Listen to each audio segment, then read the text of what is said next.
Martial arts instructor, a friend of mine, many years ago, described this scenario that he encountered on a semi-regular basis, where a kind of young, hot-headed teenage student would present himself to this teacher and say, "I want to learn the five-finger death punch," or whatever. Just invent your own entertaining name for a deadly, dramatic, showboating martial arts move.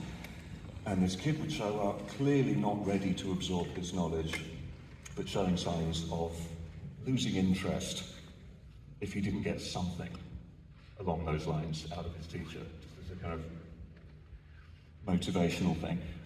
And I actually related to this because this friend was teaching martial arts and I was teaching guitar, and I had lots of students with the same kind of phenomenon, where they would say, "We want to learn this Yngwie Malmsteen solo." It's like, well, you can't play Michael Rowe the Boat Ashore. If I just force him to play Michael Rowe the Boat Ashore, he's going to sell his guitar and get a PlayStation. So you need to find a compromise. So this martial arts guy had a line for his students, which I stole, because I think it's great. He said, "Okay, I will show you this move, but know this, it will only be useful to you the day you can do it quicker than you can decide to do it."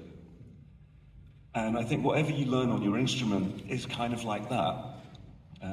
When you're learning a new scale or stealing a lick from someone, it's passive vocabulary.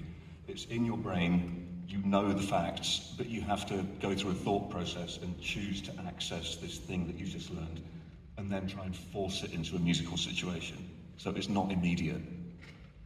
It needs to become active vocabulary. You need to get to know that idea better, so that it's just in you. When the situation presents itself and it's the right moment to unleash that little nugget of knowledge that you've learned, your instincts will know, and it will just come out. Or, I'll shut up in a minute, but the other borrow other people's wisdom thing, I think it was Charlie Parker who said, you have to learn all that shit so that you can forget it and then just go out there and play. So you do your homework, you learn everything you can. No one ever died from knowing too much about their instrument. But then at some point, you just have to let go and see what comes out of you. It's kind of like taking the plunge.